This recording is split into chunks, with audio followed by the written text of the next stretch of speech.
Hello बच्चों, my name is R K. Singh और आप देख रहे हैं अपना channel PM Guru and NEET universe. बेटा आज का पीवाईक्यू सीरीज़ में जो अगला टॉपिक है वह है nucleus and radio activity. Basically एक तो आपको फोटो इलेक्ट्रिक कुल मिला करके आप समझ सकते हैं 1 2 3 4 टॉपिक। पहला टॉपिक क्या था? Photo electric effect and matter waves हो चुका आपका। आज का टॉपिक है न्यूक्लियस। अगला जो टॉपिक होगा वो होगा एटम और उसके बाद आपका सेमीकंडक्टर डिवाइसेस। सिर्फ ये 4 कह सकते हैं टॉपिक है जिससे कुल मिला करके लास्ट ईयर 10 क्वेश्चन कुल, और मिनिमम वैसे भी 7 क्वेश्चन आपका इससे आता है। ठीक है। और आज का जो टॉपिक है न्यूक्लियस, इसमें ध्यान रखिएगा बहुत कुछ नहीं है, 2 ही 4 फॉर्मूले हैं जिस पे बार बार क्वेश्चन रिपीट किए गए हैं बेटा। जैसे आपका बाइंडिंग एनर्जी निकालना आपको पता होना चाहिए कैसे निकाला जाता है। ठीक। दूसरी चीज़ आपका रेडियो एक्टिविटी में 2 फॉर्मूले हैं, n equal to n not t power minus lambda t, फिर आपका n equal to n not half to the power n, और तीसरा r equal to r not e power minus lambda t. ये 3 radio activity में सिर्फ इन्हीं 3 फॉर्मूले पे क्वेश्चन पूछे गए। और एक आध क्वेश्चन आपका फिर पूछा गया उसका साइज ऑफ न्यूक्लियस का। ठीक है। तो r equal to r not a power 1/3। कुल मिला करके अगर देखा जाए 3 4 5 से 6 फॉर्मूले हैं और इस पर हर साल 2 क्वेश्चन आया हुआ है। शुरुआत में किसी किसी तो 3 4 क्वेश्चन हैं, हालांकि इधर लास्ट के 3 से 4 सालों में एक क्वेश्चन पूछा गया है। और कुल मिलाकर के अगर पिछले 15 साल का देखा जाए तो आपके पास इससे करीब करीब 30 क्वेश्चन है, और 30 क्वेश्चन को अगर डिवाइड किया जाए तो कुल मिला के 10 ही क्वेश्चन है, क्योंकि कई सारे ऐसे क्वेश्चन हैं जो बार बार रिपीट किए गए। एक क्वेश्चन ऐसे जो 3 बार पूछे गए, ज़रा सा डेटा चेंज, कुछ तो बिना डेटा चेंज किए हुए वही पूछे गए। तो अगर आप सिर्फ 10 क्वेश्चन कर लेते हैं ना तो आपका पूरा का पूरा न्यूक्लियस आराम से हो जाएगा, और 2 क्वेश्चन या कम से कम एक तो रहता ही है, नहीं तो 2 क्वेश्चन रहते हैं, ये हो ही जाएगा। और सबसे आसान, सबसे कम पढ़ना है इसमें। ठीक है। तो चलिए बिना टाइम वेस्ट किए हम लोग स्टार्ट करते हैं बेटा आज का क्वेश्चन। पहला जो टॉपिक है, पहला क्वेश्चन आप कह सकते हैं न्यूक्लियस का। The binding energy of deuteron is 2.2 mega electron volt and that of 2He4 is 28 mega electron volt. If 2 deuteron are fused to form 2He4 then the energy released is, actually में question binding energy calculate करना है। ठीक है। देखिए question क्या है, 2006 का question है बेटा ये, और ये क्वेश्चन सेम कॉन्सेप्ट पे 2014 में रिपीट किया गया है। ठीक है। तो देखिए क्वेश्चन में दे रखा है बाइंडिंग एनर्जी ऑफ ड्यूट्रॉन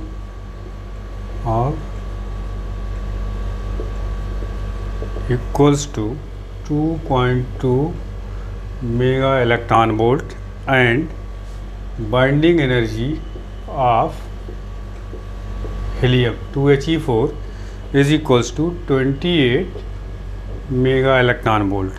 अब करा 2 ड्यूट्रॉन फ्यूज़ हो करके एक हीलियम बना रहे हैं, तो इसका मतलब इक्वेशन कुछ इस तरह का होगा बेटा, 1s2 प्लस 1s2, ये ड्यूट्रॉन हो गए, और ये आपका 2He4 और प्लस आपका Q मीन्स एनर्जी रिलीज्ड। ये क्या है आपका एनर्जी।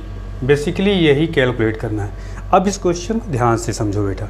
ये क्वेश्चन आपसे 2 बार पूछा गया है, सेम कॉन्सेप्ट। तो कॉन्सेप्ट को ध्यान दीजिए, जब भी इस तरह एक क्वेश्चन दिया हो और आपको बाइंडिंग एनर्जी निकालनी हो कि 2 मॉलिक्यूल्स जो है फ्यूज़ करके, 2 एटम फ्यूज़ करके नया बना रहे हैं, तो binding energy of this minus binding energy of this, तो ये एनर्जी रिलीज हो जाएगा। तो इसमें आपका हो जाएगा एनर्जी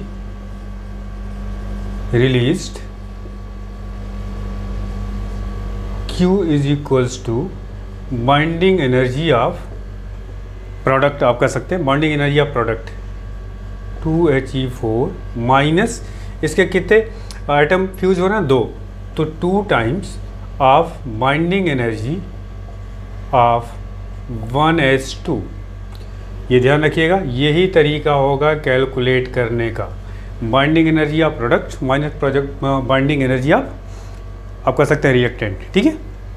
तो यहाँ पे आपका देखिए क्या आएगा बेटा, बी, इसको लिखने की जरूरत नहीं, डेटा तो दे ही रखा आपको। 2He4 की वैल्यू कितना 28 मेगा इलेक्ट्रॉन वोल्ट, -2 इंटू ये वैल्यूज़ कितनी है 2.2, तो ये आपका हो गया 28 माइनस 4.4, तो कितना आएगा बेटा 4.4, ये माइनस करेंगे तो आपको आ जाएगा 6 और यहाँ होगा 7, 23 पॉइंट, फाइनल रिजल्ट क्या है 23.6 मेगा इलेक्ट्रॉन वोल्ट। ठीक, देखिए कोई ऑप्शन दे रखा होगा, second option is the correct option. तो तरीका क्या होगा ध्यान रखिएगा, 2014 में फिर क्वेश्चन ये पूछा गया, तो सिर्फ मैं क्वेश्चन लिख करके आपको बता दूंगा कि कैसे इसको सॉल्व करना है, दोबारा सॉल्व करने की ज़रूरत है, वो आप खुद सॉल्व करेंगे। ठीक है, चलिए नोट करिए इस क्वेश्चन को, बस ध्यान रखना है प्रोडक्ट ऑफ बाइंडिंग एनर्जी और इसका रिएक्टेंट का माइनस कर देंगे, ये आपकी बाइंडिंग एनर्जी आपकी आ जाएगी, सॉरी एनर्जी कितनी रिलीज हुई ये आपको मिल जाएगी। ठीक है, आपको पता है कि जब भी दो मॉलिक्यूल फ्यूज होकर के एक नया मॉलिक्यूल बनाते हैं, नया आइटम बनाते हैं, तो उस समय एनर्जी रिलीज होती है, या अगर एक बड़ा कोई एलिमेंट है वो ब्रेक होता है तब भी एनर्जी रिलीज होती है, उसको हम लोग क्या कहते हैं न्यूक्लियर फिशन, और ये क्या एग्जांपल न्यूक्लियर फ्यूज़न का। ठीक है,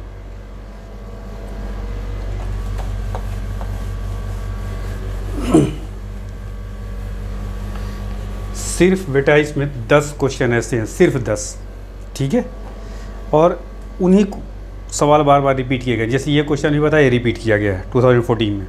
अगला क्वेश्चन है, इस फॉर्मूले पे तो बहुत क्वेश्चन पूछे गए हैं, और ये जो क्वेश्चन मैं बता रहा हूँ कम से कम 10 बार इस फॉर्मूले, 10 से 15 बार, कुल 30 क्वेश्चन है, 20 क्वेश्चन तो सिर्फ रेडियो एक्टिविटी से हैं बेटा, और 10 क्वेश्चन ऐसे हैं जो बाइंडिंग एनर्जी कैलकुलेट करना है या कुछ और छोटे छोटे क्वेश्चंस निकालने हैं। ठीक है, नेक्स्ट क्वेश्चन है, in radio active material the activity at time t1 is r1 and at later time t2 is, ये r1 लिखा बट ये बेटा r2 होना चाहिए। If the decay constant of the material is lambda then r1 और r2 में relation पूछा जा रहा है। आपको किसी टाइम t1 पर एक्टिविटी जो दे रखा है वह दे रखा है r1, और t2 टाइम पर क्या दे रखा है r2, और आपका डीके कांस्टेंट लेमडा जो होता है, इसको लिख ही देते हैं लैंग्वेज में, डीके कांस्टेंट ये आपको दे रखा लेमडा, तो r1 r2 बेसिकली आपसे रिलेशन पूछा जा रहा है। तो अब ऑप्शन देख करके कि आपको क्या ऑब्जेक्टिव क्वेश्चन। अब देखिए एक चीज़ ध्यान रखिएगा, ये आपका क्या है r1 क्या चीज़ है, t1 टाइम पर एक्टिविटी है, तो आपको एक फॉर्मूला आपको याद होगा, r equals to r0 e पे पावर माइनस लेमडा टी, इस फॉर्मूले को याद रखिएगा। यह जो है आपका इनिशियल वैल्यूज़ है t1 टाइम पर एक्टिविटी, या इसे कहते हैं रेट ऑफ डीके, और ये क्या है t टाइम पर है या t2 टाइम पर है।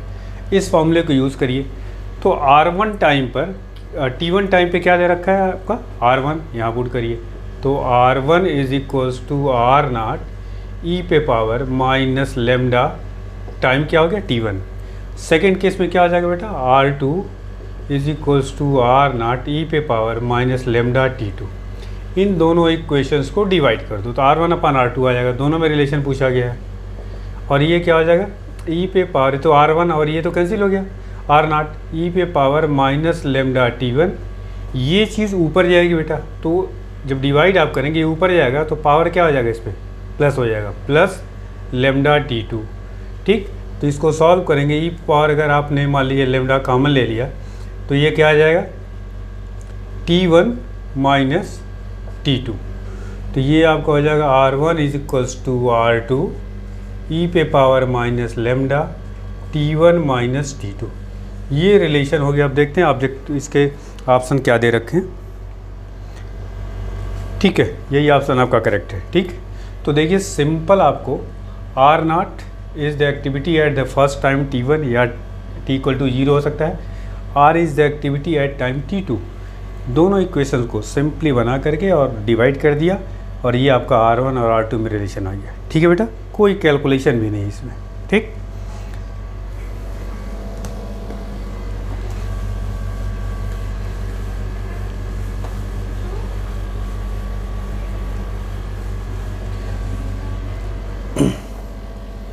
नेक्स्ट क्वेश्चन को देखते हैं बेटा, बहुत इंपॉर्टेंट क्वेश्चन है ये क्वेश्चन 2007 में का है, मैं कराने जा रहा हूँ, और सेम क्वेश्चन 2008 में पूछा गया और एक बार और 2017 में, मतलब ये सेम क्वेश्चन 3 बार पूछा गया है। ठीक है, ज़रा सा एक जगह डेटा चेंज है, एक जगह तो डेटा भी नहीं चेंज है। तो ये ध्यान रखिएगा, ये क्वेश्चन 3 बार पूछा गया, मैं इस टाइम फर्स्ट टाइम इसको करा रहा हूँ।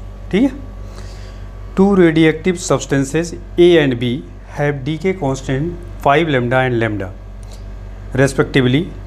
At t equal to 0 they have the same number of nuclei. The ratio of the number of nuclei of A and B will be 1/e square after a time interval. कितने time बाद दोनों का ratio जो है आपको उससे कहा जा रहा है कि 1/e होल स्क्वायर हो जाएगा। देखिए क्वेश्चन ये है, 2 सब्सटेंस हैं A एंड B। ए के बारे में क्या दे रखा है, इसका डीके कांस्टेंट दे रखा है 5 लैम्डा, इसका दे रखा है लैम्डा। टी इक्वल टू 0 पर इसका भी मान लीजिए number of atom n not है और इसका भी n नॉट, कह रहा सेम है। They have the same number of nuclei.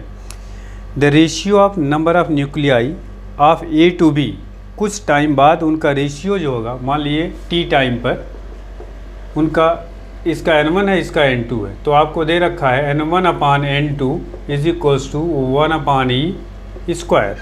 तो आपसे पूछा जा रहा है कि ये टाइम क्या होगा। ठीक, टाइम आपको बेसिकली कैलकुलेट करना है। तो देखिए कैसे करेंगे। दूसरा जो फॉर्मूला इसका यूज़ हम लोग सबसे ज़्यादा करेंगे, n equal to n not e पे power minus lambda t. n not क्या है, number of atom at t equal to 0, और n क्या है, number of atom at t equal to t। ठीक है, लेमडा क्या है, डी के कॉन्स्टेंट। देखिए n equals to n not number of atom at initial point, मतलब initial time t equal to 0। n क्या है, नंबर ऑफ रिमेनिंग एटम या लेफ्ट एटम, या रिमेनिंग लिखिए, remaining atom at t equal to t। और lambda क्या है आपका बेटा, decay constant, decay constant, और टी के आपका टाइम है। ठीक, अब देखिए हम पहले केस में इनिशियल वैल्यूज़ तो सबका दे रखा। मान लीजिए ए वाले की मैं बात करूं तो इसका आपका जो टी टाइम पर एन के अब क्या हो गया आपका n1, इनिशियल आपका n नॉट दिया, e equal to minus lambda के अब क्या दे रखा बेटा, 5 लेमडा, तो 5 लेमडा टी, ये पहला इक्वेशन हो गया। और दूसरे केस में n2 इज इक्वल्स टू क्या दिया हुआ है, n not e to the power minus इसका कांस्टेंट क्या दे रखा, लेमडा टी। ठीक, मान लीजिए टी टाइम बाद इनका जो नंबर ऑफ एटम है n1 और n2 है। क्लियर, अब इन दोनों का रेशियो दे रखा तो दोनों को डिवाइड कर लीजिए, तो आपका n1/n2 इज इक्वल्स टू, ये देखिए ये कैंसिल हो जाएगा और ये हो जाएगा e power minus 5 lambda t, और ये जब डिवाइड करेंगे ऊपर जाएगा तो इसकी पावर क्या आ जाएगा बेटा, प्लस हो जाएगा लेमडा टी, तो ये आ गया e to the power minus 4 lambda t. और n1/n2 की वैल्यूज क्या दे रखा, 1/e, तो 1/e square is equals to e पे पावर माइनस 4 लेमडा टी। एक क्वेश्चन ये ऐसा आया हुआ है जिसमें ये 1/e स्क्वायर के जगह 1/e दे रखा है n1/n2। ठीक है, मैंने आपको बताया ये क्वेश्चन 3 बार रिपीट किया गया, तो एक में डेटा इतना सा चेंज किया हुआ है। अब देखिए इसको लिख सकते हैं आप e पे पावर -2 इक्वल टू e पे पावर -4 लेमडा टी। ठीक है, अब दोनों के बेस सेम है तो पावर को आप इक्वेट कर लीजिए, तो -2 is equals to -4 lambda t, तो t इक्वल टू क्या आएगा बेटा, -2, ये तो माइनस प्लस हो गया दोनों, तो ये हो गया 2/4 लेमडा, ये कैंसिल हो गया, 1/2 लेमडा आ गया। ये टाइम हो गया t equals to 1/2 lambda. 1/2 lambda time पर उनके जो एटम का नंबर ऑफ एटम का रेशियो जो होगा 1/e होल स्क्वायर हो जाएगा। ठीक, बहुत इंपॉर्टेंट क्वेश्चन 3 बार रिपीट किया गया, तो पहली बार मैं आपको समझा रहा हूँ, अगली बार क्वेश्चन रीड करूँगा और सिर्फ आपको बता दूंगा हाँ ये पहले भी क्वेश्चन कराया जा चुका है। ठीक है, समझ में आ गया होगा। और इसी फॉर्मूले का बेटा क्वेश्चन 3 ही फॉर्मूले रेडियो एक्टिविटी में, एक मैंने आपको बताया पहले क्वेश्चन इसके पहले, दूसरा ये, और तीसरा एक फॉर्मूला और है n equals to n not 1/2 to the power n, where n equals to क्या होता है आपका t/t half. T half is the half life of element. समझ में आ गई बात। तो तीसरा फॉर्मूला ये, बस इन्हीं 3 फॉर्मूलों पे समझ लो कि आप 15 साल में 20 क्वेश्चन पूछे गए, हर साल लगभग एक क्वेश्चन इस पे रहता है। ठीक है, तो ये आपका हो गया question.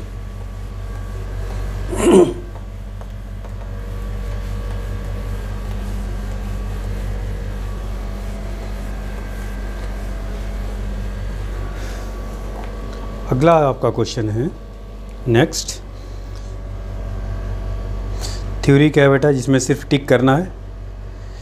In radio active decay process the negatively charged emitted beta particle are. Negatively charged beta particle का मतलब क्या होता है, इलेक्ट्रॉन है, सिंपल। ठीक है, अब इसमें ऑप्शन जो है जो दे रखा आप इसको पढ़ेंगे। बी ऑप्शन इसका करेक्ट होगा। The electron produce as a result of the decay of neutrons inside the nucleus. ठीक है,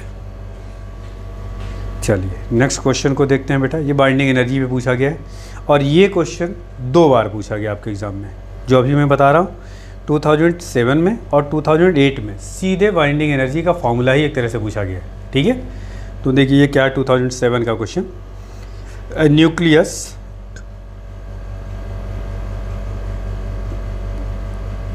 ZXA, थोड़ा सा क्लियर नहीं है, has mass represented by MAZ if MP and MN denotes the mass of the proton and neutron respectively, and the binding energy आपसे पूछा गया basically. ठीक है, तो बाइंडिंग एनर्जी निकालने का फॉर्मूला क्या होता है बेटा। ठीक, तो बाइंडिंग एनर्जी कैसे निकाला जाता है, जेड इंटू, मतलब सिंपली आप कर सकते हैं कि mass of total mass of proton plus total mass of neutron और माइनस क्या हो जाएगा जो एटम का MAZ दिया हुआ है और इंटू क्या हो जाएगा C²। बाइंडिंग एनर्जी क्या होता है, mass defect into binding energy आपका होता है बेटा delta M mass defect into C²। Basically ये है वही फॉर्मूला बेटा, E=mc²। तो जितना मास आपका रिड्यूस होता है वो किस में कन्वर्ट हो जाता है, एनर्जी में। तो एटम के केस में उसी को हम क्या करते हैं, बाइंडिंग एनर्जी। ठीक है, तो ये और मास डिफेक्ट का क्या होता है, अब इसमें जो ऑप्शन दे रखा है वो सेकेंड ऑप्शन होगा। बाइंडिंग एनर्जी का फॉर्मूला बेटा B= basically Z into mass of proton MP plus mass of total mass of neutron. तो न्यूट्रॉन कैसे निकालते हैं, A-Z into mass of neutron minus आपको दे रखा है मास ऑफ न्यूक्लियस, क्या दे रखा है MAZ, आपके क्वेश्चन में दे रखा है बेटा, है ना, A, Z। ये तो हो गया डेल्टा M का फॉर्मूला मास डिफेक्ट का, इंटू क्या हो जाएगा C²। This is the binding energy. तो बाइंडिंग एनर्जी का सिंपली आपको फॉर्मूला टिक करना है, कुछ सॉल्व भी नहीं करना है। ठीक है, अगले क्वेश्चन में आपसे ये चीज़ पूछा गया है, ये तो ये कहाँ आ जाएगा, बाइंडिंग एनर्जी अपॉन C² और ये दोनों क्या हो जाएगा, माइनस हो जाएगा जब इसको पूछा जाएगा।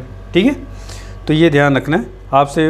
2000 किस में पूछा गया है, ये 8 में सेम टाइप का क्वेश्चन ये। ठीक है, denotes the mass of the nucleus. ठीक है, तो मास ऑफ द न्यूक्लियस ये माइनस किया गया, ये मास डिफेक्ट हो गया। ठीक है, तो सिंपली आपको बेटा फॉर्मूला याद होना चाहिए और अगर फॉर्मूला याद है तो आप टिक कर लेंगे।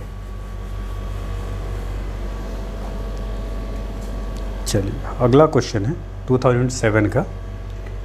क्वेश्चन ये है बेटा, द न्यूक्लियस। ये क्वेश्चन इंपॉर्टेंट क्वेश्चन है। इस कॉन्सेप्ट पे 2 बार और क्वेश्चन पूछे गए हैं, 2007 में, 2012 में एंड 2015 में। ठीक है, इस क्वेश्चन को ध्यान से आपसे, इसलिए मैं कह रहा हूँ बेटा सिर्फ 10 क्वेश्चन ऐसे हैं जो बार बार रिपीट किए गए हैं और 10 क्वेश्चन को 30 क्वेश्चन कर दिया गया है।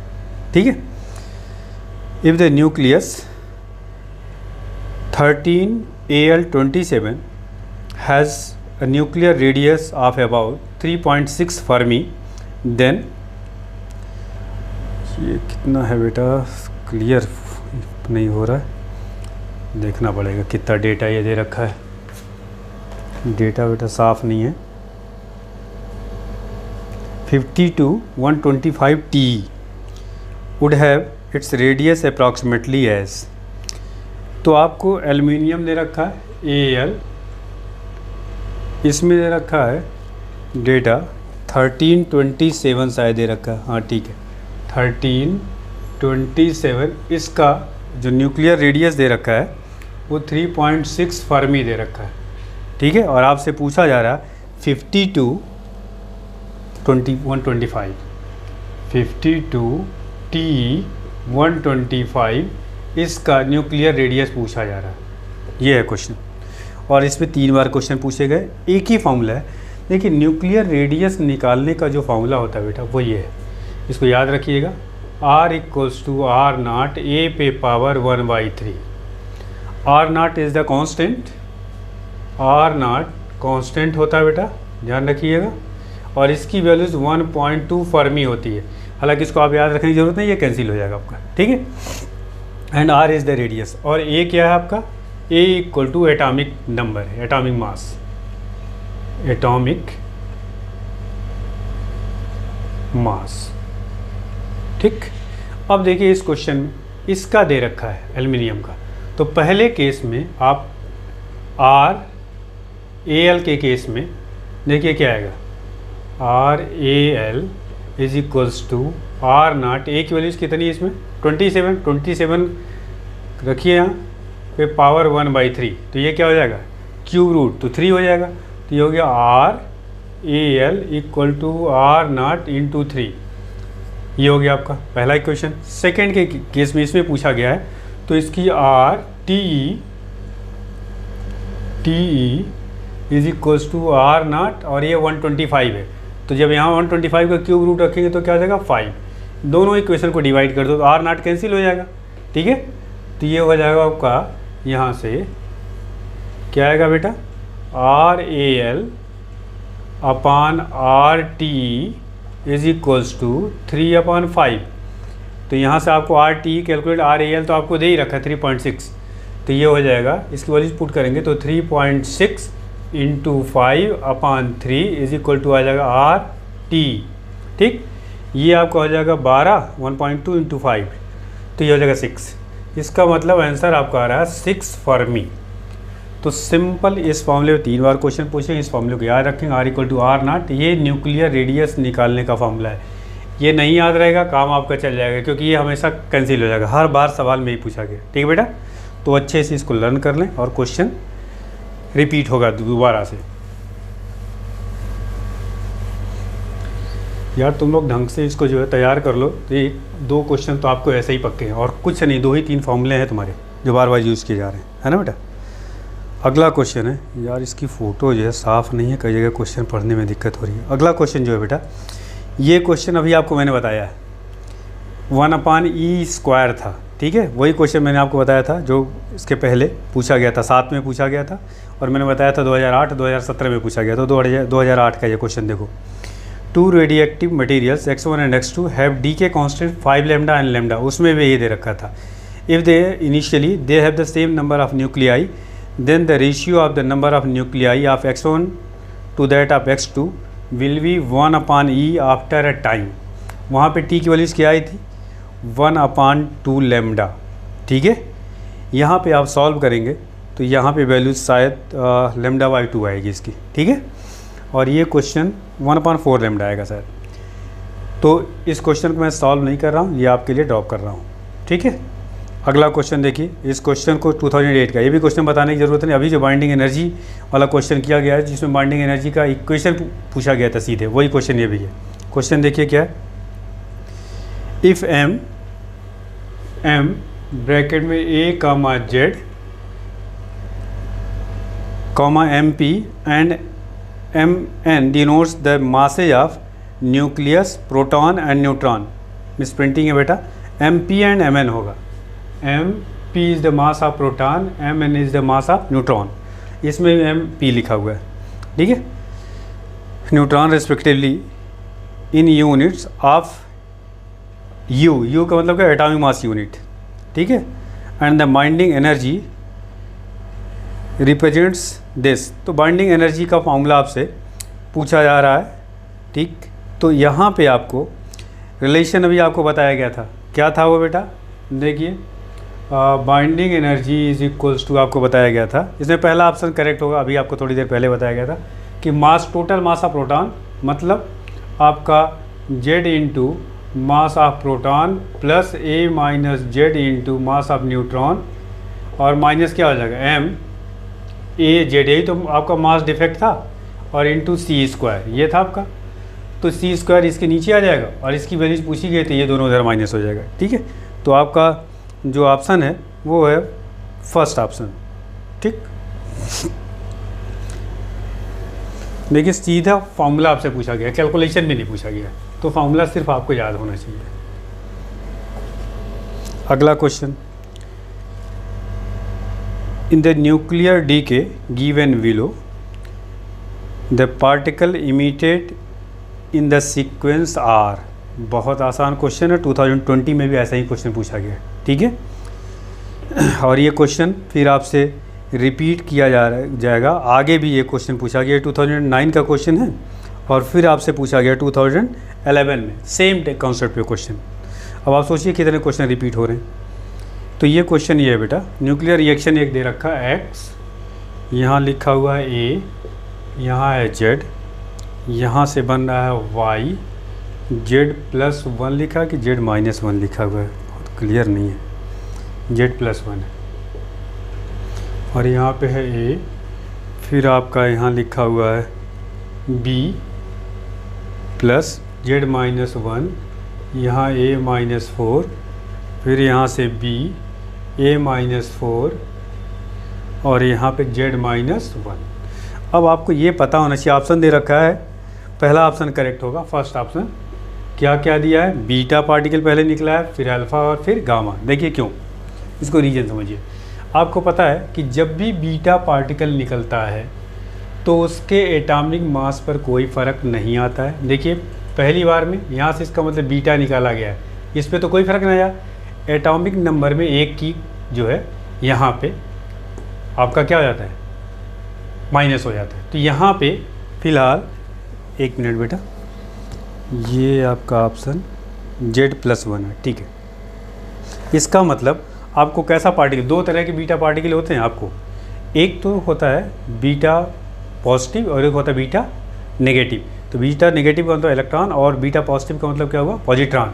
तो यहाँ से पॉजिट्रॉन निकला हुआ है। ठीक, और इसके बाद यहाँ से देखिए, यहाँ से इसका मतलब अल्फ़ा निकला हुआ है, क्योंकि एटॉमिक मास में कितने की कमी हो रही है, 4 की, और इसमें कितने की कमी हो रही है, -2 की। यहाँ -2 देखिए हो रहा है, तो -2 और यहाँ पे कितना हो रहा है, -4। इसका मतलब यहाँ से अल्फ़ा पार्टिकल निकला है, और यहाँ पे देखिए इसमें भी कोई फ़र्क नहीं, इसमें भी कोई फ़र्क नहीं, इसका मतलब यहाँ से क्या निकला, गामा पार्टिकल निकला है। ठीक है, तो बस इस इक्वेशन में आपको बताना है कि कहाँ पे कौन सा पार्टिकल, वो सीक्वेंस सिर्फ आपको लिखना है। सिर्फ ये पता हो कि अल्फ़ा पार्टिकल निकलने से एटॉमिक नंबर और एटॉमिक वेट पे क्या फ़र्क आएगा, और बीटा पार्टिकल निकलने से क्या आएगा, और गामा से निकलने पे क्या आएगा। इतने ही में आपका क्वेश्चन हो गया ये, और ये क्वेश्चन 3 बार पूछा गया, 2020 वाले में इसी कॉन्सेप्ट पे, और एक आपका 2000 आपका ये है 2011 में। ठीक है, तो 11 वाले को तो आप सीधे सीधे कर लेंगे। अगला क्वेश्चन देखिए, अगला क्वेश्चन बेटा, ये क्वेश्चन मैं आपको बता रहा हूँ, और ये भी क्वेश्चन रिपीटेड है बेटा। ये 2010 का क्वेश्चन है, ये फिर सेम क्वेश्चन 2013 में पूछा गया है। क्वेश्चन देखिए क्या है, the mass of 3Li7 nucleus is 0.042 atomic mass unit less than the sum of masses of all its constituent nucleons. The binding energy per nucleon of 3Li7 nucleus is nearly. Binding energy आपसे पूछा गया per nucleon, और कितना दे रखा, ये basically lithium है, ये 37, इसका कह रहा है कि इसका जो न्यूक्लियस लेस देन दिस है, यही आपको डेल्टा एम दे रखा बेटा, मास डिफेक्ट बेसिकली ये दिया हुआ है 0.042 U, ये मास डिफेक्ट दे रखा है। ठीक है, तो बाइंडिंग एनर्जी पर न्यूक्लियन आपसे पूछी जा रही है, तो कैसे निकालेंगे, अभी आपको बताया था E = क्या होता है फॉर्मूला, एक फॉर्मूला ध्यान रखिएगा बाइंडिंग एनर्जी का, EB से 931 into delta M mega electron volt, ये एनर्जी होती है। लेकिन ध्यान क्या रखना, डेल्टा एम जो होता है एटॉमिक मास यूनिट, यू में होना चाहिए यूनिट, इसको केजी में मत रखिएगा। तो ये आपका डेल्टा एम क्या चीज़ है, मास डिफेक्ट। पहले बाइंडिंग एनर्जी निकल जाए तो बाइंडिंग एनर्जी पर न्यूक्लियन 7 से डिवाइड कर देंगे तो बाइंडिंग एनर्जी पर न्यूक्लियन हो जाएगा। तो यहाँ देखिए आपका 931 इंटू डेल्टा एम कितना देगा 042, ये मल्टीप्लाई करेंगे तो आई थिंक 39 पॉइंट समथिंग आएगा इस वैल्यूज़ 39.102 मेगा इलेक्ट्रॉन वोल्ट। ये हो गया बाइंडिंग एनर्जी, ठीक। और बाइंडिंग एनर्जी पर न्यूक्लियन इस केस में अपान कितना है 7, तो 7 से इसको डिवाइड करेंगे 39.102 अपान क्या हो गया 7, तो ये 5.6 मेगा इलेक्ट्रॉन वोल्ट आएगा।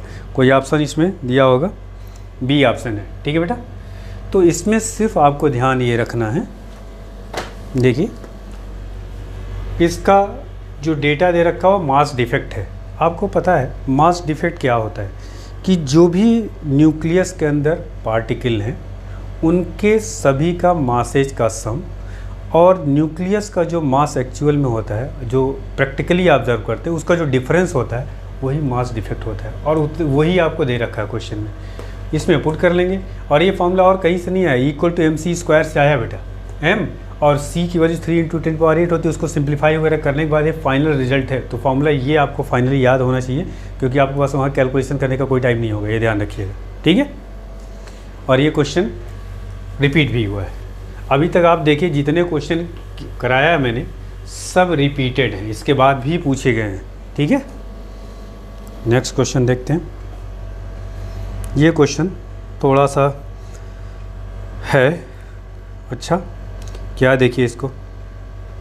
The activity of radioactive sample is measured as n0 count per minute at t = 0। Activity of radioactive sample is measured as n0 count at t = 0 and n0/e count per minute at t = 5. The time at which the activity reduces to half its value. Time आपको basically calculate करना है कि उस समय आपको जो activity है reduces to half, ठीक। अब देखिए क्या क्या दे रखा है। एट, पहले तो डेटा नोट किया जाए। एट t = 0 आपको एक्टिविटी जो दे रखी है r0 जिससे हम लोग रिप्रेजेंट करते हैं, यह दे रखा है n0 और t = 5 मिनट पर जो r की वैल्यूज़ है वह दे रखी है n0/e। बात समझ में आ गई, ठीक है। एंड t = 5 मिनट, हाँ ठीक है। अब आपसे t = वो टाइम पूछा गया है जब कह रहा कि एक्टिविटी जो है पहले की हाफ हो जाए। पहले एक्टिविटी कितनी थी r0, अब कितनी हो जाएगी r0/2, मतलब r = हो जाएगा r0/2 या लिख सकते हैं n0/2। बात समझ में आई। अब आपको टाइम बेसिकली कैलकुलेट करना है क्या होगा, ठीक। तो आपके पास एक्टिविटी वाला फार्मूला बताया गया था, क्या था r = r0e⁻λt, ठीक। यहाँ पे आप ये डेटा पुट करिए, टाइम दे रखा है तो r के जगह पे क्या दे रखेंगे आप n0/e। ये r0 की वैल्यूज़ क्या दे रखा है n0 e⁻λ और t की वैल्यूज़ कितनी दे रखी है बेटा 5, तो 5 लैम्डा हो गया एक तरह से।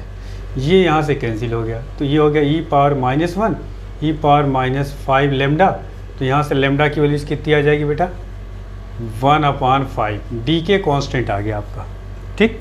इसी का आपको यूज़ करना आगे, क्योंकि आपको टाइम कैलकुलेट करना ये।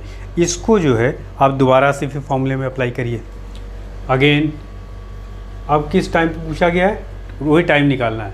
Again since r = r0 e⁻−λt, तो r की वैल्यूज़ कितनी दे रखी है बेटा अगले केस में, किसी टाइम पे दे रखा है n0/2 और r0 तो की वैल्यूज़ कितनी दे रखी है आपके क्वेश्चन में n0। e⁻−λ की वैल्यूज़ कितनी है 1/5, तो 1/5 या इसको ले सकते हैं t/5, तो यहाँ से कैंसिल हो गया ये। तो ये आपका आ जाएगा कितना 1/2 = e⁻−t/5।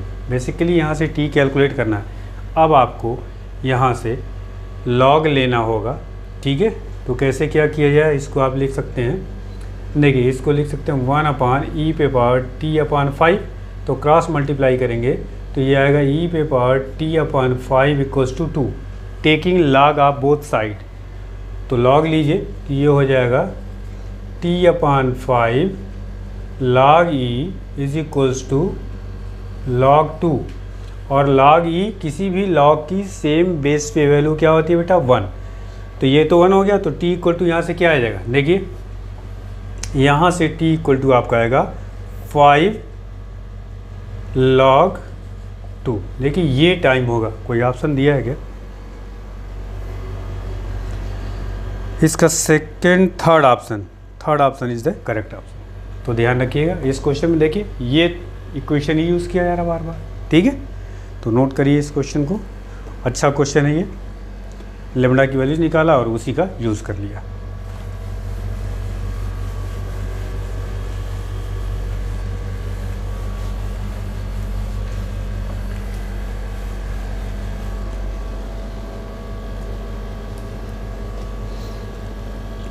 नेक्स्ट क्वेश्चन बेटा, ये क्वेश्चन 2011 का है। इसके बाद यह पूछा गया 2013 में, 2014 में, और ज़रा सा एक बार तो डेटा भी नहीं चेंज किया है। एक अगले 2 बार में डेटा चेंज नहीं है, वही सेम डेटा के साथ पूछा गया 13 और 14 में, ठीक है। इसमें ज़रा सा डेटा चेंज किया गया है। तो चलिए इसको सॉल्व करते हैं, वहाँ पे आपको बता दूंगा कहाँ ऐसा क्वेश्चन कराया जा चुका है। देखिए क्या है, the half life of radioactive isotope x is 50 year.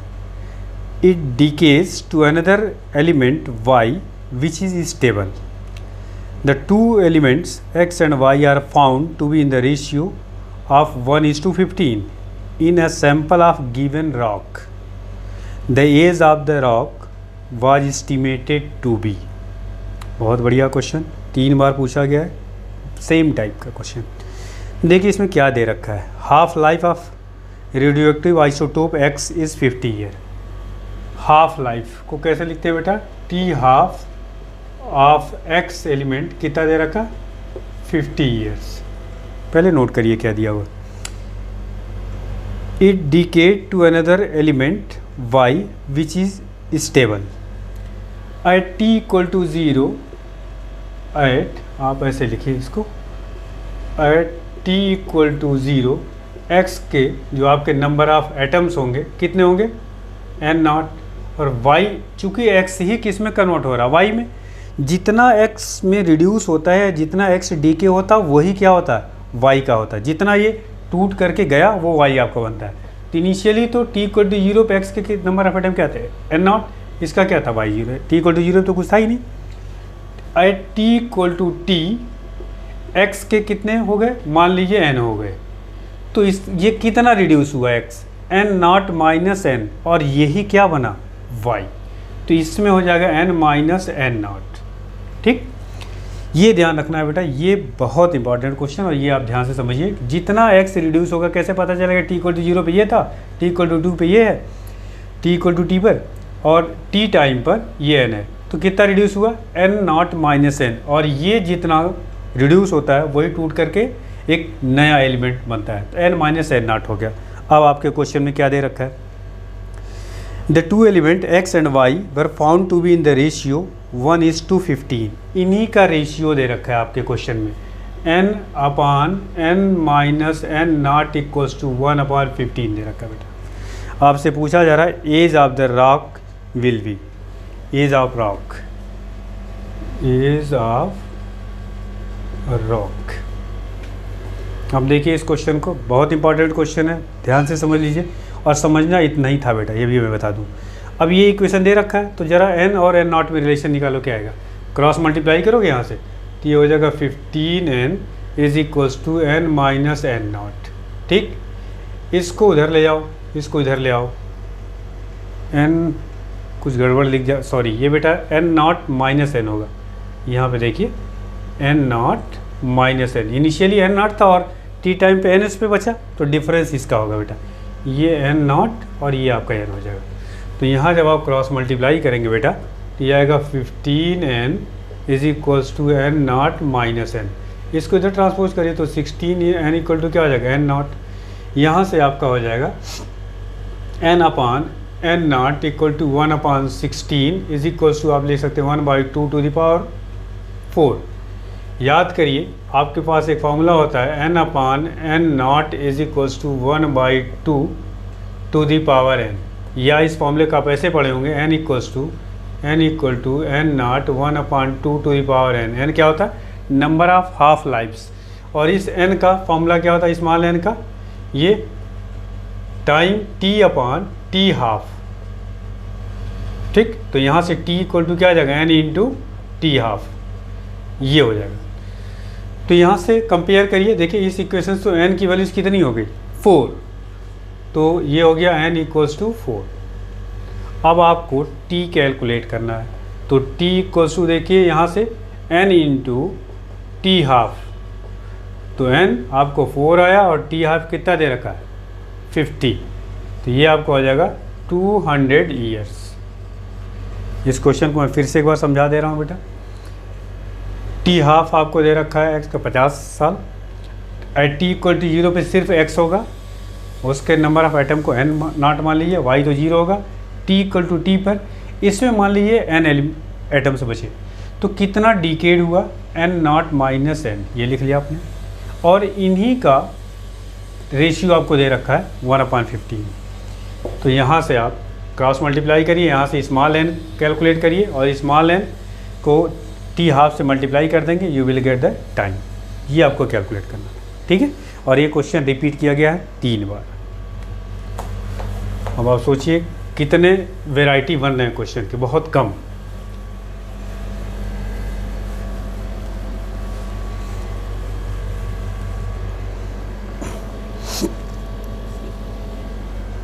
अगला क्वेश्चन है बेटा, ये थोड़ा जो अगले के 2 क्वेश्चन है 2011 के, ये लास्ट चैप्टर से थोड़े से कनेक्ट हैं। The power obtain in a reactor using uranium 235 disintegration is 1000 kilowatt. The mass decays of uranium 235 per hour. Rate of mass decay आपसे पूछा जा रहा है, ठीक है, पर आवर।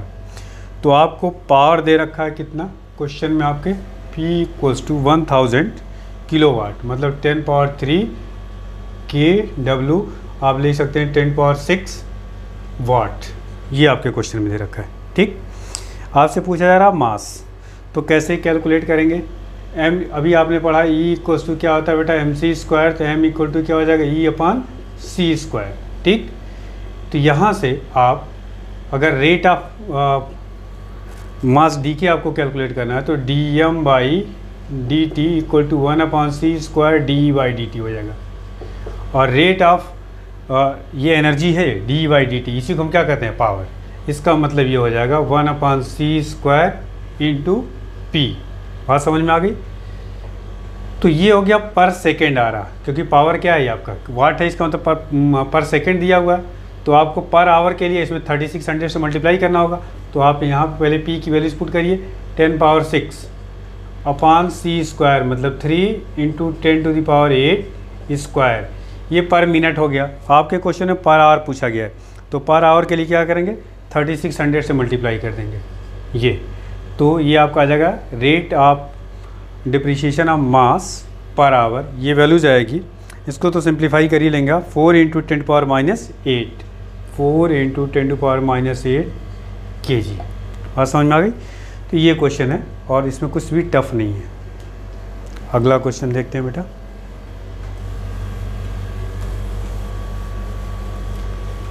ये थोड़ा सा क्वेश्चन अलग था और एक क्वेश्चन और है जो अभी बताने जा रहा हूँ। बाकी क्वेश्चन सब सेम टाइप के, सेम एक ही कॉन्सेप्ट में रिलेटेड।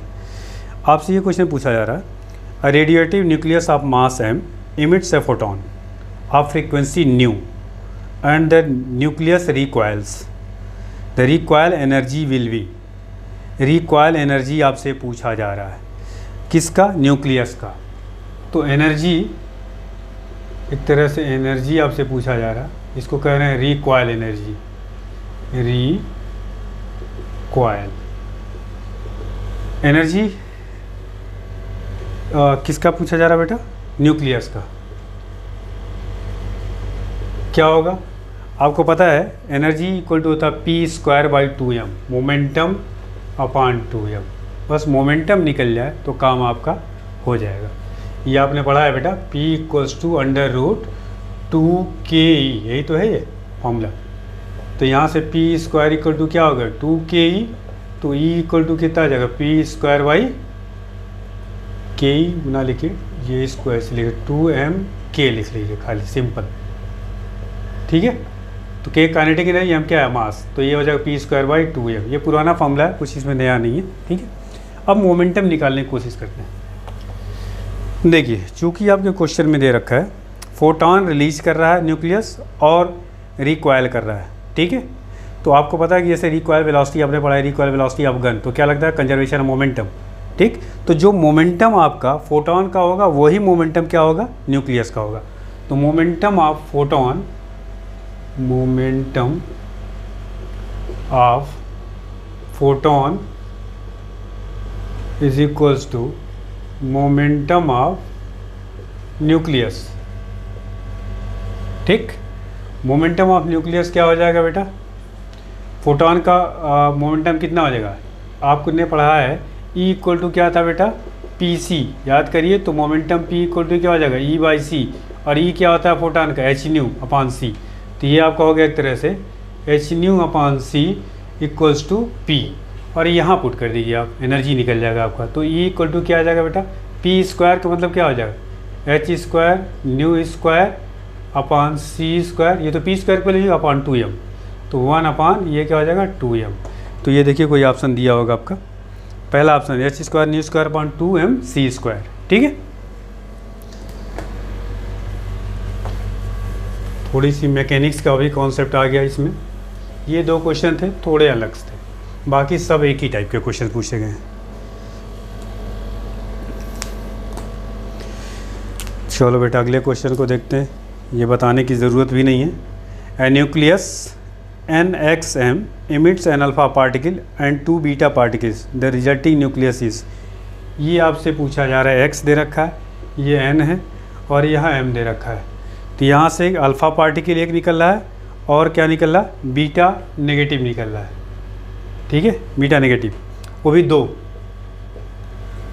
तो आपको बताया था अल्फ़ा पार्टिकल निकलने से क्या होता है, ये जो ऊपर वाला इसमें 4 की कमी होती है, और बीटा पार्टिकल निकलने से नेगेटिव वाला निकलेगा। ठीक है, तो एक तरह से 1 जुड़ जाता है यहाँ से, ठीक, नीचे वाले में। तो 2 यहाँ पे जो आएगा पार्टिकल एंड 2 बीटा पार्टिकल्स। तो m की वैल्यूज़ एक ही ऑप्शन दे रखा है आपका m-4 दे रखा, और बीटा पार्टिकल निकलने से ऑप्शन इसमें थोड़े से गड़बड़ लग रहे हैं बेटा, 2 बीटा नेगेटिव शायद आपको दिया हुआ इसमें, थोड़ी सी देखिए क्या आएगा। जब अल्फ़ा पार्टिकल निकलेगा तो ध्यान दो बेटा क्या आएगा, यहाँ से ये नया बनेगा, यह क्या हो जाएगा n-2, और इधर क्या हो जाएगा m-4, और अगला आपका ये 2 बीटा निकाल लीजिए, तो जो z बनेगा नया हम मान ले रहे हैं, तो ये इसमें तो कोई फ़र्क नहीं आएगा। यहाँ पे जो है क्या हो जाएगा 2 आपके जुड़ जाएंगे, तो यहाँ कितना आ जाएगा n, ये ऑप्शन कुछ होगा, वी ऑप्शन है, हमने z माना उसमें x ही लिखा हुआ है, तो ये आपका सेकंड ऑप्शन होगा। ठीक है बेटा, तो ध्यान रखना कि अल्फ़ा निकलने से क्या होगा, बीटा निकलने से क्या होगा, गामा के निकलने से कोई फ़र्क तो पड़ता नहीं है एटॉमिक नंबर एटॉमिक मास पे। ठीक है, अगला क्वेश्चन थ्योरेटिकल है बिल्कुल। Fusion reaction take place at high temperature, second option है kinetic energy is high enough to overcome the coulomb's repulsion between the nuclei. ठीक है, फिर आपका है नेक्स्ट क्वेश्चन, ये थोड़ा सा क्वेश्चन आपका अच्छा है, कैलकुलेटिव भी है। 2 radioactive nuclei P and Q in a given sample decay into a stable nucleus R. At time t equal to 0, the number of P species are 4n0 and Q are n0. Half life of P for conversion to R is 1 minute, whereas that of Q is 2 minutes. Initially there are no nuclei of R present in the sample when the number of nuclei of P and Q are equal. The number of nuclei of R present in the sample would be. देखिए क्या क्या दिया हुआ, बहुत सारी चीज़ें इसमें दे रखी हैं, सब नोट करना पड़ेगा आपको। 2 radio active nuclei P and Q, 2 हैं, आप यहाँ नोट करते हैं हम लोग, पी है और क्या है, क्यू है। आगे क्या दिया हुआ है, stable at T equal to 0, at T equal to 0 P आपको कितना दे रखा है 4n0 और ये क्या दे रखा है n0।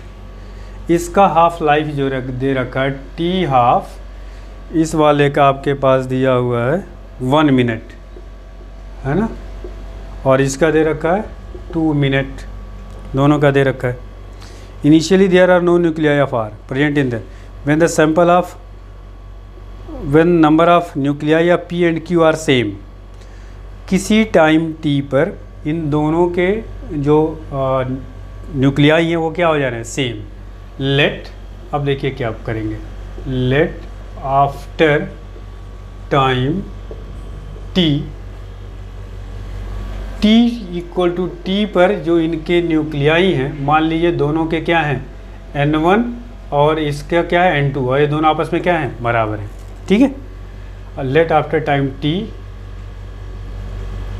The nuclei N1 and N2 are equal. ये आपको खैर क्वेश्चन में दे रखा है दोनों इक्वल हैं। तो देखिए फॉर्मूला क्या होता है, n इक्वल्स टू, आपको जो फॉर्मूला यूज़ करेंगे इसमें क्या चीज़ दे रखा है, चूँकि हाफ लाइफ दे रखा है तो n equals to n0 1/2, n यहाँ होता है और n का फॉर्मूला क्या होता है t अपॉन टी हाफ, क्योंकि ये आपको दे रखा है, ठीक है। अब आप देखिए इस फॉर्मूले को यूज़ करिए टी टाइम पर, पहले वाले का जो है p का 4n0 n1 की वैल्यूज़ कितनी आ जाएगी बेटा, 4n0 1/2 T upon T half, इसका क्या दे रखा 1 मिनट, तो टी अपॉन 1 कर लीजिए, और दूसरे के लिए क्या हो जाएगा आपका n2 is equals to n0 1/2 और यहाँ टी अपॉन क्या हो जाएगा बेटा आपका 2, दोनों इक्वल दे रखा है तो n1 बराबर n2, दोनों की इक्वल करिए तो 4n0 1/2 T is equals to n0 1/2 T पे पावर 1/2, ये आपका कैंसिल हो गया। इसको सॉल्व करके यहाँ से टी की वैल्यू निकालते हैं हम लोग, तो ये 4 तो उधर चला जाएगा तो 1/2 टी, और ये 4 इधर आएगा तो कितना आ जाएगा बेटा 1/4, 1/4 का मतलब 1/2 का स्क्वायर, तो 1/2 का स्क्वायर 1/2 टी पे पावर 2, इसको सॉल्व करेंगे तो कितना हो जाएगा 1/2 टी हाफ प्लस 2, दोनों के बेस सेम तो पावर इक्वल कर लिए, तो t इक्वल टू कितना हो जाएगा t/2 प्लस 2, तो इसको इधर ले आएंगे तो ये हो जाएगा t/2 इक्वल टू 2, यहाँ से आ गया t इक्वल टू 4। इसका मतलब ये हुआ कि 4 मिनट बाद दोनों के जो नंबर ऑफ एटम्स हैं वो क्या हो जाएंगे, इक्वल हो जाएंगे, ठीक। आपसे पूछा ये जा रहा है कि जो R सैंपल बना, जो स्टेबल बना, वह उसमें नंबर ऑफ़ एटम कितने होंगे। आपको मैंने बताया था जितना P में डीके हुआ और Q में डीके हुआ, ठीक, इसका इनिशियल क्या था 4n0। अब हम लोग ये कैलकुलेट कर लें कि 4 मिनट बाद कितना P में डीके हुआ, वह माइनस कर लें, ठीक है, और इसमें से माइनस कर लें, और फिर उसके बाद हम R कैलकुलेट कर सकते हैं। तो आप यहाँ देखिए पहली चीज़ ये तो हो गया, पहले t इक्वल टू 4, 4 मिनट बाद दोनों की इक्वल हो जाएंगे। अब नंबर ऑफ़ एटम्स जो आपके कर सकते हैं, इसको थोड़ा मिटाना पड़ेगा बेटा, ये थोड़ा सा बड़ा क्वेश्चन है, इधर वाला मैं मिटा देता हूँ। Number of atom left in P after, इसको करते हैं बेटा, इंक लग रहा कम हो गया क्या, देखो बेटा यहाँ से number of remaining atom after time t equal to 4 minute, तो क्या हो जाएगा n इक्वल टू फॉर्मूला क्या होता है n0 e to the power minus lambda T, lambda दे रखा क्या बेटा, नहीं दे रखा है, तो इसको चेंज करना पड़ेगा, n इक्वल्स टू n0 1/2 पे पावर, यहाँ पे वैल्यूज़ आपको जो दे रखी है वो होगा NP हाफ, और ये फॉर्मूला n कर लीजिए। n का मतलब आपका T अपान क्या आ जाएगा बेटा, T 1/2। देखो सब कुछ दिया हुआ है। ये n नॉट की P के केस में हम P की अभी बात कर रहे हैं, तो ये हो गया 4n नॉट, रख लो यहाँ पे 4n नॉट 1/2। T की वैल्यू कितनी आई है 4, और इसका हाफ लाइफ कितना दिया है बेटा 1, तो ये हो जाएगा 4। तो ये कितना हो जाएगा 4n नॉट 1/2 पे पावर 4 का मतलब कितना हो जाएगा 16। तो ये कैंसिल हो जाएगा n नॉट बाई 4। इसी तरह Q में कैलकुलेट कर लिए NQ, तो क्या हो जाएगा, इसका n नॉट की वैल्यू कितनी दे रखी है, n नॉट ही दिया हुआ 1/2, T की वैल्यू तो 4, और इसका हाफ लाइफ कितना दिया था 2, तो ये हो जाएगा n नॉट बाई 4। इतना और इतना, तो इसमें क्या हुआ, इस केस में ये जो कैलकुलेट हुआ 4 मिनट बाद इस पे इतना बचा है, ठीक। तो इसका मतलब क्या हुआ, कितना डिकेड हुआ, कैसे निकालेंगे बेटा, और वही R में होगा। आपसे R में पूछा गया है, तो देखिए क्या आ जाएगा। R में पूछा गया the number of nuclei of R, number of nuclei in R is equals to, देखिए P में बचा कितना n नॉट बाई 4, इनिशियली कितना था 4n नॉट, तो 4n not minus n not by 4, ये तो P का हो गया, प्लस Q वाले में क्या कितना था बेटा आपका n नॉट, और माइनस हो जाएगा n नॉट बाई 4, ठीक है। ये आपका सॉल्व करेंगे तो कितना आएगा 16 माइनस दिस, तो 15 n नॉट बाई 4 प्लस ये कितना आ जाएगा 3n नॉट बाई 4, तो 15 3 18, 18n नॉट बाई 4, यह हो जाएगा 9n नॉट बाई 2। इतना आपका जो बचेगा, अभी आपको बताया था ये तो इनिशियल वैल्यूज़ थी, ये आपने कैलकुलेट किया कि कितना बचे कितने टाइम बाद, 4 मिनट बाद, तो कितना डीके हुआ P का और कितना डीके हुआ Q का, इन दोनों का जो कॉम्बिनेशन होगा वही आपका प्रोडक्ट आएगा।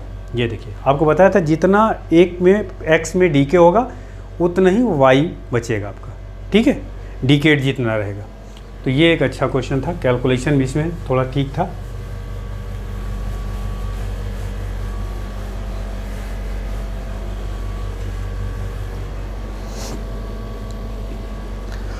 अगला क्वेश्चन है बेटा, ये बताने की ज़रूरत नहीं है, अभी आपको 2007 2015 में कराया है, क्वेश्चन मैं रीड कर दे रहा हूँ।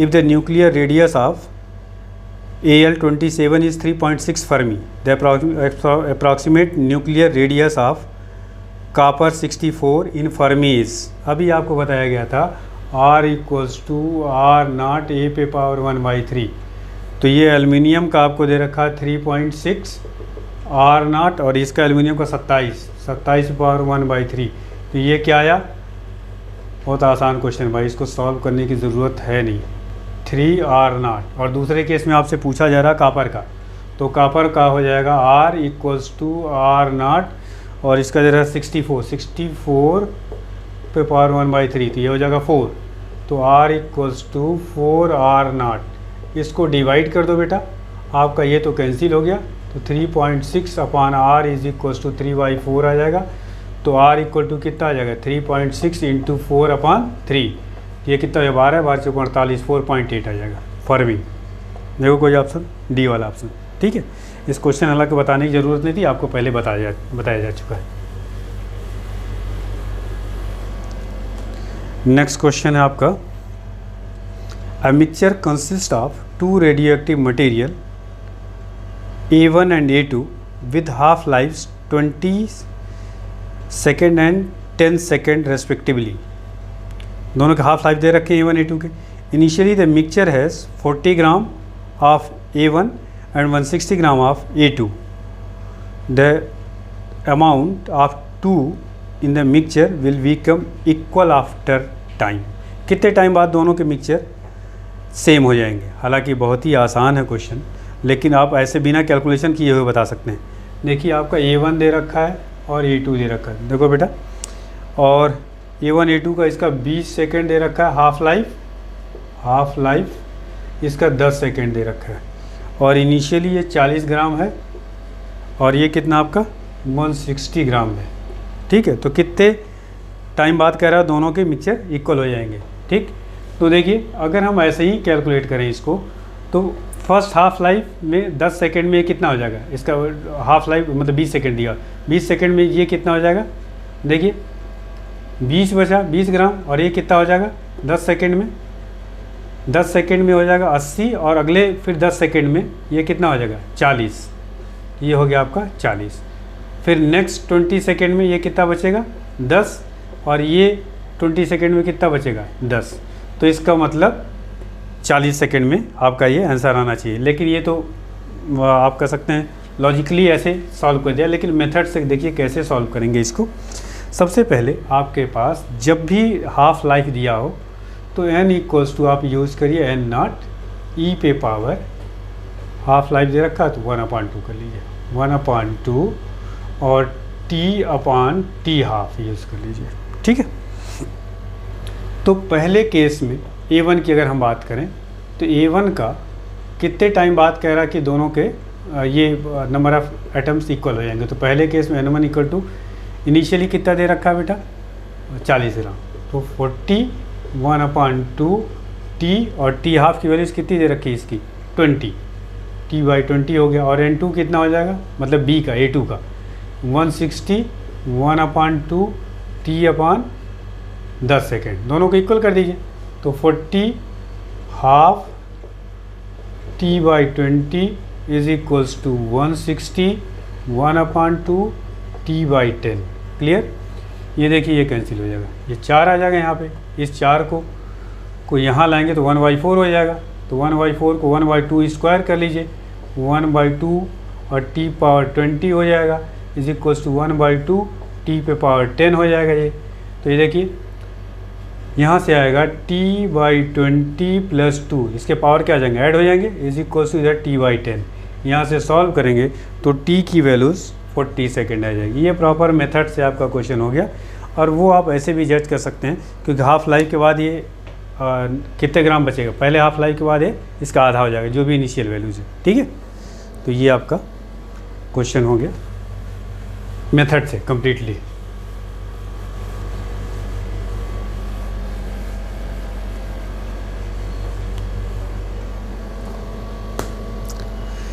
नेक्स्ट क्वेश्चन देखते हैं बेटा। The half life of a radio active nucleus is 50 days, half life दे रखा है। The time interval T2 - T1 between the time T2 when 2/3 of it has decayed, 2/3 of it has decayed, 2/3 decayed हो जा रहा तो बचा कितना 1/3, and time T1 1/3 is decade. तो बहुत ध्यान से फॉर्मूला इसको यूज़ करना है। आपसे T2 - T1 पूछा जा रहा है, तो आपको बताया था जब भी आपको हाफ लाइफ दे रखा हो 50 डेज दे रखा है तो n इक्वल्स टू क्या यूज़ करिए, n नॉट 1/2 t/t हाफ। ठीक, इसको ऐसे लिखिए t हाफ, बात समझ में आ गई। अब आप देखिए क्वेश्चन में क्या दे रखा है, हाफ लाइफ कितना दे रखा है, t हाफ की वैल्यू दे रखा है 50 डेज। अब आपसे T2 टाइम पर 2/3 डीकेड हो जा रहा है तो बचा कितना, क्योंकि ये जो है जो बचा हुआ वो होता है बेटा, ये ध्यान रखिएगा, डीकेड नहीं है। तो T2 टाइम पे आपका 2/3 डीकेड हो जा रहा है तो बचेगा कितना 1/3, तो 1/3 n not equals to n not 1/2, और ये टाइम आपका T2 दे रखा है तो T2 ये कितना हो गया 50। और दूसरे केस में आपको क्या दे रखा है 1/3 डीकेड हो रहा तो 2/3 आपका बचेगा, n not equals to n not 1/2, और इस केस में T1 टाइम दे रखा, अपान कितना हो जाएगा बेटा 50। बेसिकली यही दोनों को सॉल्व करना है और T2 - T1 की वैल्यूज़ आपको कैलकुलेट करना है। ये पहला इक्वेशन समझ लो, ये दूसरा इक्वेशन, दोनों को डिवाइड कर दो, ये इधर कैंसिल, ये इधर कैंसिल, तो ये 3 कैंसिल हो जाएगा, ये बचा इधर कितना 1/2, इधर कितना बचेगा बेटा 1/2। ये डिवाइड करेंगे तो ये वाली चीज़ पावर में ऊपर जाएगी, मतलब 1/50 कॉमन हो जाएगा, और यहाँ आपका आ जाएगा T2 - T1। दोनों के पावर को इक्वेट कर दिए, यहाँ हो गया 1, तो आपका हो जाएगा 1 = 1/50 T2 - T1। तो T2 - T1 की वैल्यूज कितनी आ गई 50। ये आपका आंसर है। बिल्कुल आसान कैलकुलेशन कहीं करना ही नहीं खास। एक आध क्वेश्चन कहीं कहीं थोड़े से कैलकुलेटिव आते हैं बेटा, तो इसको ध्यान रखिएगा। अच्छा क्वेश्चन। और देखिए इन्हीं फॉर्मूले पर आप ध्यान से ऑब्जर्व करिएगा, इन्हीं फॉर्मूले बार बार रिपीट किया जा रहा। अगला क्वेश्चन बताने की भी ज़रूरत नहीं, ये पहले ही बता चुका हूँ। A certain mass of hydrogen is change to helium by the process of fusion. Fusion का भी बता चुके हैं question. The mass defect in the fusion reaction is this. Direct mass defect दे रखा है। The energy liberated per u is given that. कुछ नहीं करना है इसमें बेटा। आपका कह रहा हाइड्रोजन एटम आपका फ्यूज़ होकर के ये बना रहा है हीलियम, ठीक है। तो सीधे सीधे मास डिफेक्ट तो आपको दे ही रखा भाई। तो मास डिफेक्ट या आप कह सकते हैं बाइंडिंग एनर्जी आपसे पूछा जा रहा है पर न्यूक्लियन, तो BE पर न्यूक्लियन एक तरह से पूछा गया। तो क्या बताया गया था बेटा बाइंडिंग एनर्जी पर न्यूक्लियन। तो सबसे पहले तो बाइंडिंग एनर्जी निकालनी चाहिए। 931 × ΔM upon number of nucleons. इसमें कितने दे रखे हैं 4, ठीक है। तो इसको सिंप्लीफाई कर लो तो 931 ΔM की वैल्यू कितनी दे रखी है 0.02866 अपॉन 4। इसको आप डिवाइड करेंगे तो ये वैल्यू 6.67 ये आएगी, 5 ये आएगा। तो ये बताया था कि किस में आता है MEV में आता है बेटा, तो ये MEV हो जाएगा। ऑप्शन देखिए कोई दिया हुआ, C ऑप्शन दिया हुआ, ठीक है।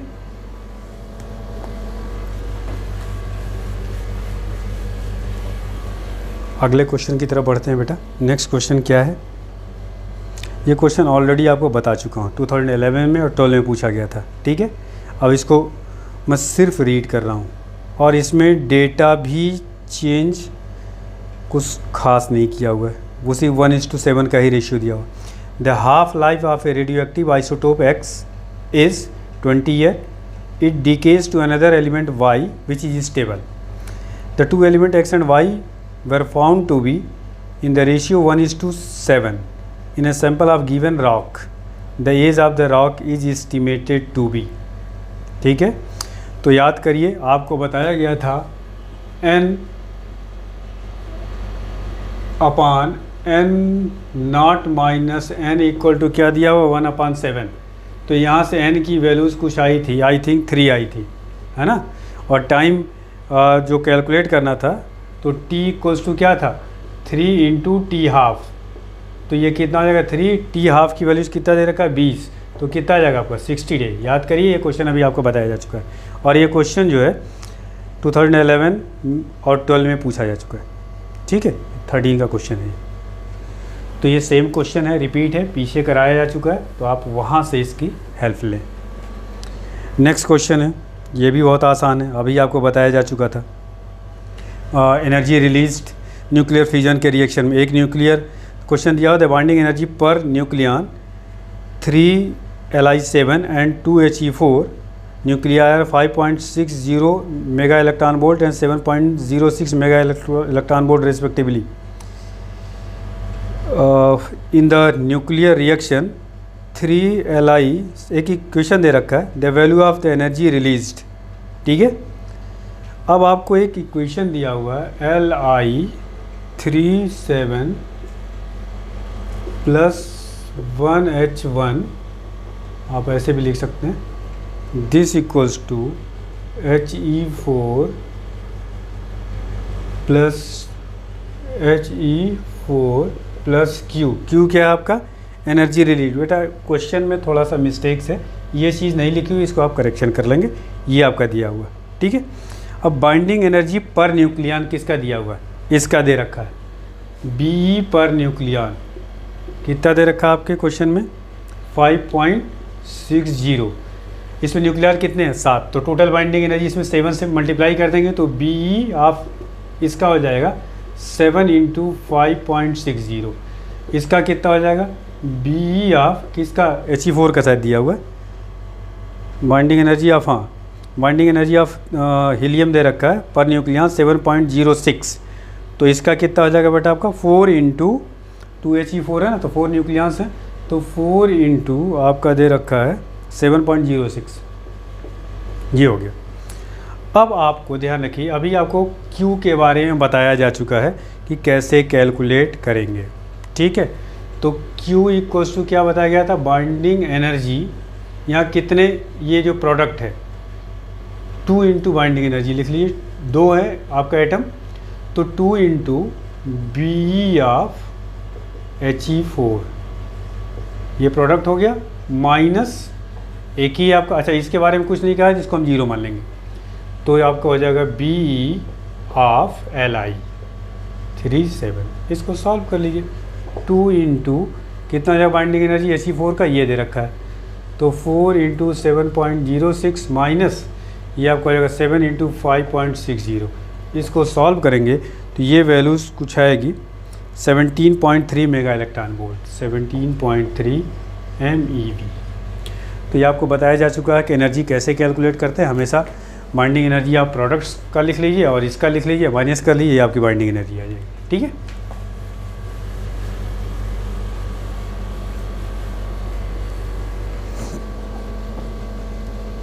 आगे का क्वेश्चन देखा जाए बेटा।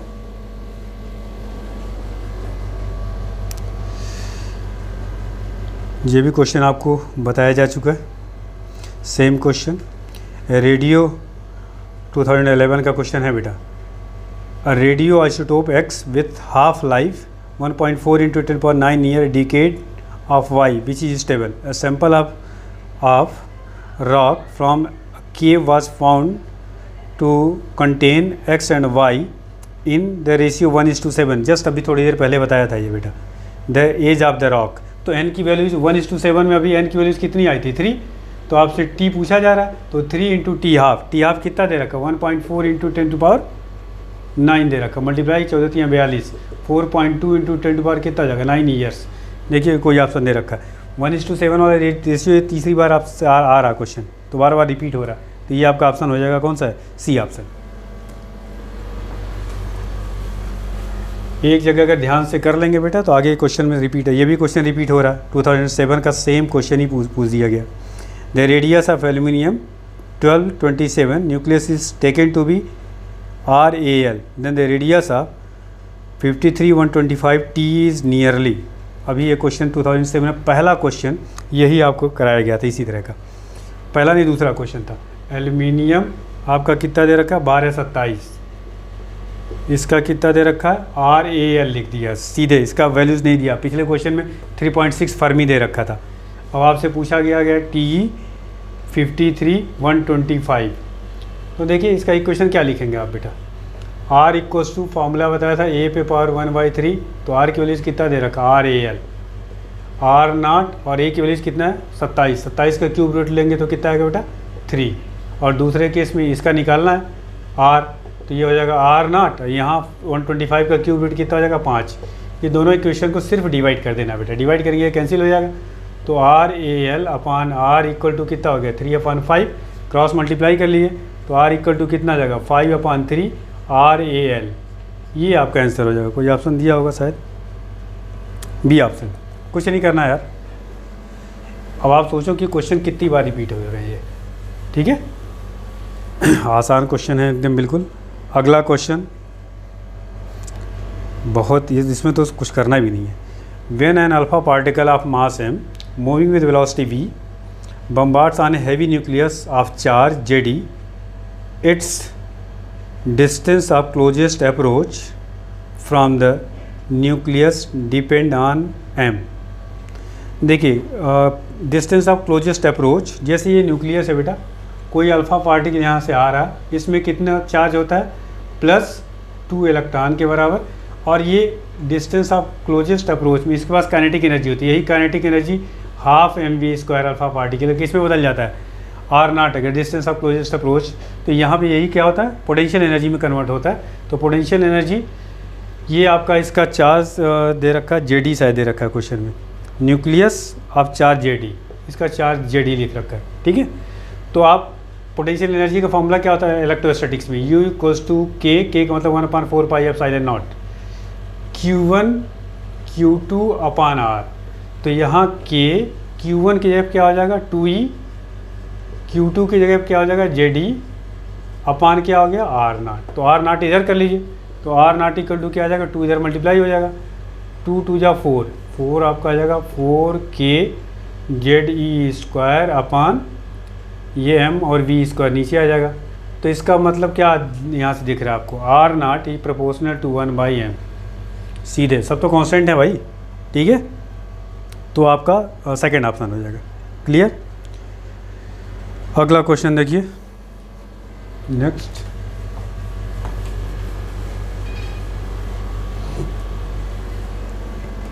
नेक्स्ट क्वेश्चन में है बेटा आपका, the half life of radioactive substance is 30 minute, the time taken between 40% decay and 85% decay of the same radioactive substance is, time आपसे पूछा जा रहा है बेटा, ठीक है। तो मान लीजिए N1 और N2 आपसे पूछा जा रहा है ये रेशियो, ठीक है। T हाफ कितना दे रखा है इस क्वेश्चन में 30 मिनट, ठीक है।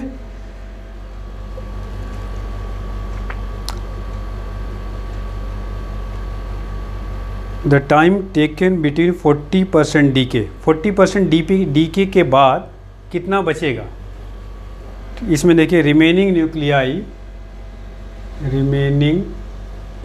न्यूक्लियाई आफ्टर कितना परसेंट दिया 40% डीके, कितना बचेगा बेटा 0.60 N0, यही तो बचेगा। इनिशियल जो वैल्यूज थी N0 उसका 40% डीके हो गया तो 60% बचा, तो ये हो गया, ठीक है। इसको मान लो N1 और दूसरे केस में रिमेनिंग न्यूक्लियाई आफ्टर कितना परसेंट दे रखा है 60% शायद दिया हुआ, नहीं 85%, सॉरी 85% डीके, तो कितना बचेगा 0.15 N0, ठीक है। आपसे ये पूछा जा रहा है कि इसमें same radio the half life 30 minute दे रखा है, तो आपसे टाइम पूछा जा रहा है, ठीक है। तो यहाँ से देखिए दोनों का रेशियो निकालिए, N1 अपान N2 कितना आएगा, इसको डिवाइड करेंगे N0 तो कैंसिल हो जाएगा, ये 4 आएगा ये, ठीक है। या आप कर सकते हैं N2/N1 इज इक्वल्स टू 1/4, इसको ले सकते हैं 1/2 का स्क्वायर, तो n की वैल्यूज़ कितनी होगी बेटा 2, ये n की वैल्यूज़ 2 आ गई। और टाइम आपको निकालने का तरीका क्या बताया गया था, t equals to n into T half, तो n 2 है और t हाफ कितना दे रखा 30, तो कितना हो जाएगा आपका 60 मिनट। कोई ऑप्शन देखिए इसमें दिया होगा बी ऑप्शन, ठीक है।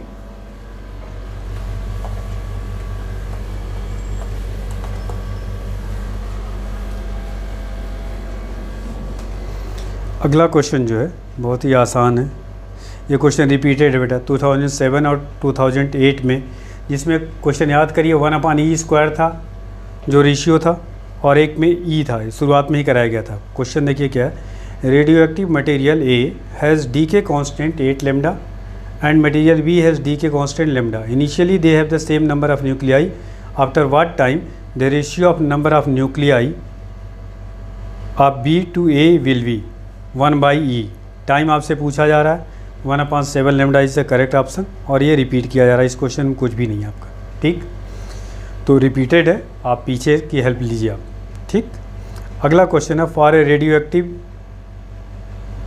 Material half life is 10 minute if the initially there are 600 number of nuclei, the time taken for disintegration of 450 nuclei is, N0 initially दे रखा 600, N0 इक्वल टू 600 और क्या दे रखा है T हाफ कितना दिया बेटा 10 मिनट, और आपको कह रहा है the time taken for the disintegration of 450 nuclei, 450 nuclei disintegrate हो जा रहा, तो डिसइंटीग्रेट मतलब डीके हो जा रहा 450, तो N की वैल्यूज़ कितनी आ जाएगी यहाँ से, N0 माइनस N की जो वैल्यूज़ है वो 600 माइनस 450 150 आ जाएगा बेटा, ठीक।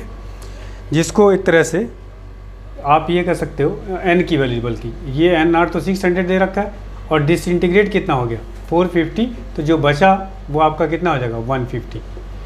अब आपको कैलकुलेट करना है इसमें n की वैल्यूज़ कैलकुलेट करनी है, the time taken, time calculate करना है इसमें। देखिए यहाँ तो ये आपका हो जाएगा, फॉर्मूला क्या बताएगा, n = n नॉट 1/2 × n। तो n की वैल्यूज़ कितनी आई 150, n नॉट कितना है बेटा 600, 1/2 और ये हो गया n। तो ये आपका कैंसिल हो गया 0 और 15 से को 60, यहाँ हो गया, इधर आ जाएगा 1/4 ये हो जाएगा, 1/4 को 1/2 स्क्वायर लिख सकते हैं, तो 1/2 पावर n हो गया। तो यहाँ से n की वैल्यूज़ कितनी आ गई 2, तो t = क्या बताया n × t हाफ बताया गया बेटा। तो n कितना आया 2 और t हाफ कितना दिया 10, तो कितना हो जाएगा 20 मिनट। ये था क्वेश्चन आपका। तो देखिए इसमें कोई ऑप्शन होगा, कौन सा ऑप्शन है, बी ऑप्शन। ठीक है, ये क्वेश्चन ये सब कई बार रिपीट हो चुके हैं इन्हीं फॉर्मूलों पे। अगला जो क्वेश्चन है, अल्फा पार्टिकल कंसिस्ट ऑफ, इसमें तो कुछ बताना ही नहीं भाई, alpha particle consist of 2 proton and 2 neutron. And the last question is when a uranium isotope 92-235U is bombarded with a neutron, it generates krypton 3 and 3 neutrons. तो आपसे इसमें option पूछा गया है। देखिए क्वेश्चन ये है, यूरेनियम एक तरह से न्यूक्लियर रिएक्शन है बेटा, 235 और ये हो गया 92, इस पे बम्बार्डमेंट किसका करा है, न्यूट्रॉन का। न्यूट्रॉन को कैसे लिखते हैं, और ये क्या क्या बन रहा है आपका, क्रिप्टॉन बन रहा है Kr, ये 3689, ये हो गया 89 और 3 न्यूट्रॉन है 3 प्लस कुछ और बचेगा। देखिए इक्वेशन हमेशा बैलेंस होना चाहिए, ये आपका 89 और ये 3 92 और इधर अगर 236 235 प्लस 1 236 माइनस 92, ये जो वैल्यूज़ आएगी बेसिकली 144 आएगा। और नीचे देखिए इधर आपका 36 है और इधर 92 माइनस 36, ये आपका कितना आ रहा माइनस करने पर, यहाँ से आएगा 56। तो ये आपका बनेगा। और इसमें ऑप्शन देखिए कोई दिया होगा 144 फीट सी वाला। अब एक्स हमें पता नहीं है तो ऑप्शन इसमें दे रहेगा बेरिलियम, तो ये आपका सी ऑप्शन करेक्ट होगा। ठीक है बेटा, तो ये देखिए आपका 2020 तक के क्वेश्चन कंप्लीट हुए और इसमें कुछ भी टफ नहीं है, बहुत ही आसान सारे क्वेश्चन हैं। ठीक है, उम्मीद करता हूँ कि ये चैप्टर आपको अच्छे से तैयार होगा बेटा। अगले टॉपिक में हम लोग लेकर के आएंगे नेक्स्ट जो आपका एटम के बारे में। तो एटम के बारे में थोड़ा सा आप पढ़ के रखिएगा ताकि उसके क्वेश्चन आपको समझ में आ जाए कि किस तरीके से सॉल्व करने हैं। ठीक है, थैंक यू।